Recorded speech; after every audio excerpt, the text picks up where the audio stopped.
Let me tell you something about Carlo Gambino.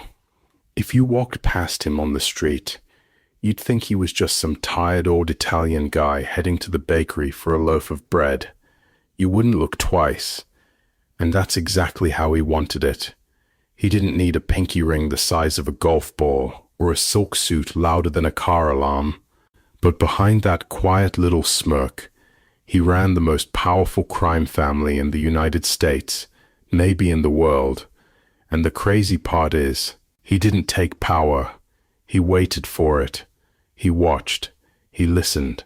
And when the moment was right, he owned it.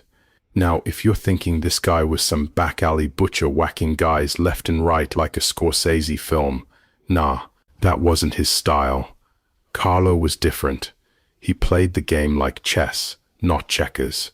And everyone else, they were either pawns or already dead. Let's rewind. Gambino was born in Castellammare del Golfo, Sicily, same dusty hometown as a bunch of guys who'd go on to either make a fortune or end up in a ditch. His family was connected. Not like my uncle knows a guy connected. Connected. He grew up surrounded by omertà, blood oaths, and the kind of loyalty that didn't end with a handshake, it ended with a shovel. He came to the US in 1921, still a teenager, and barely spoke a lick of English, but he understood the most important word in the underworld, respect.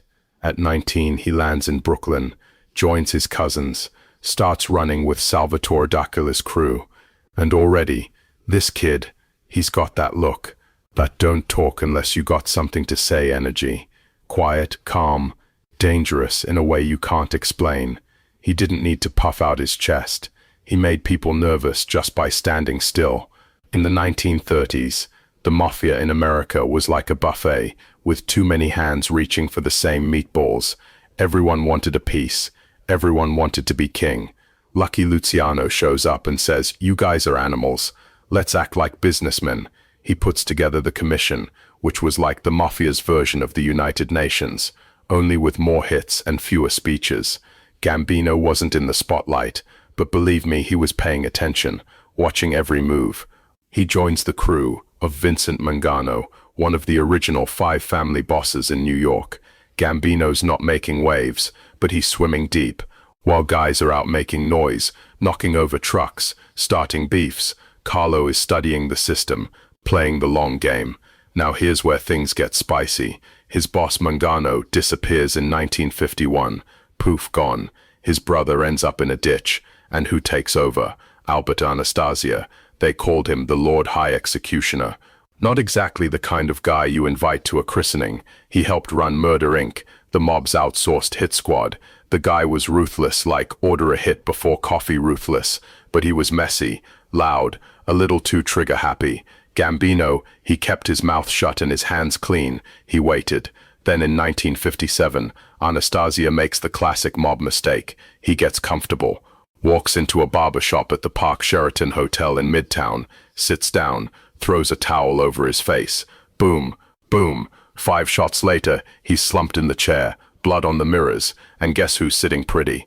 Carlo Gambino. You think he pulled the trigger himself? Of course not. He was smarter than that. But that chair had his name written all over it. He steps into the big seat, but doesn't strut, doesn't throw a party, no press conferences. He just gets to work.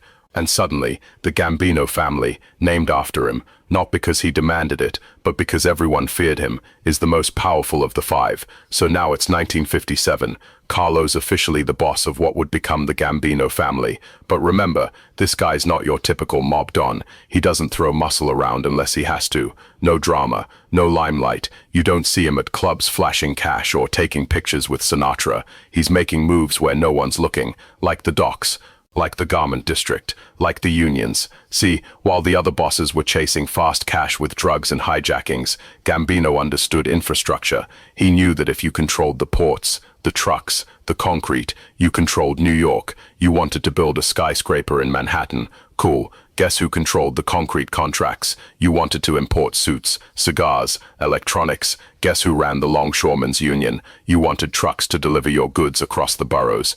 Yeah, better talk to Carlo. And this wasn't just muscle. He had politicians in his pocket, judges who owed him favors, and cops who looked the other way. The man could make a grand jury disappear faster than a guy who owed him money.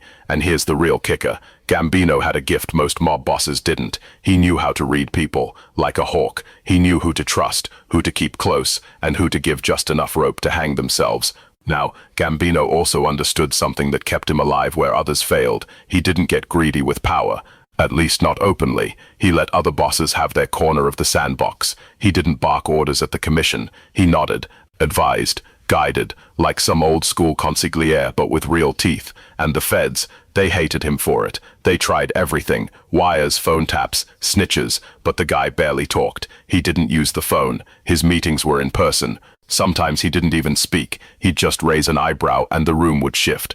FBI agents used to say he ran the city like a ghost.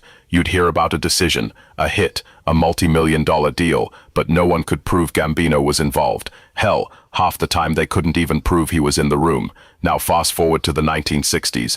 Other families are falling apart.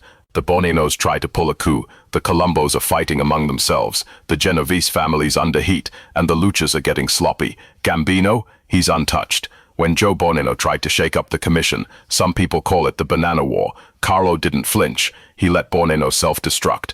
Then, like a chess master, he calmly moved in and took another square on the board. See, he didn't win by fighting. He won by letting other people lose. And just when you think this guy's story can't get any smoother, he makes one last big play. His succession plan. Now this is important. Most bosses don't think about legacy. They just think about today, making cash, dodging indictments, keeping their enemies nervous. But Gambino, he was already planning the future. So in 1976, when he was getting old and his heart was failing, he shocked everyone by skipping his underboss, Agnello Neil Della Croce, a true old-school enforcer, and instead named Paul Castellano as his successor. Now this move, big mistake, maybe the only real one he made, because Della Croce was loved, respected, a killer, yes, but loyal. Gambino knew it might cause friction, but he figured Castellano, his cousin, and a guy who shared his love for business over bullets, could carry on the legacy of low-profile dominance. Problem was, Castellano didn't have Gambino's finesse. He had the suits, the mansion, the ambition, but not the instinct. And more importantly, he didn't have the respect of the street guys, the soldiers, the hitmen, the hungry young wolves who were looking for a boss who'd get his hands dirty when needed. One of those wolves, a guy named John Gotti, but we'll get to that story another time. Back to Carlo. In October 1976, Carlo Gambino dies at home, in his bed, surrounded by family. No bullets, no arrest, no prison cell, just gone. You gotta understand, that kind of ending in the Mafia, that's winning the lottery. Most bosses either end up in a coffin or a cell, but Carlo, he lived like a shadow and died like a king. No trial, no deathbed confession. The man just left behind the most powerful family in organized crime and a blueprint on how to rule without ever raising your voice. Now here's the real kicker. Decades later, the FBI would admit they never really got Gambino. They suspected 1,000 things, but they could prove almost none of them. The man was the closest thing the Mafia ever had to a CEO. Only difference, CEOs don't order hits. Or if they do, they sure as hell don't use a guy named Fat Tony to do it. Carlo Gambino wasn't the flashiest, he wasn't the bloodiest, but in the Mafia, he was the most effective, and the scariest part, he did it all without you even noticing.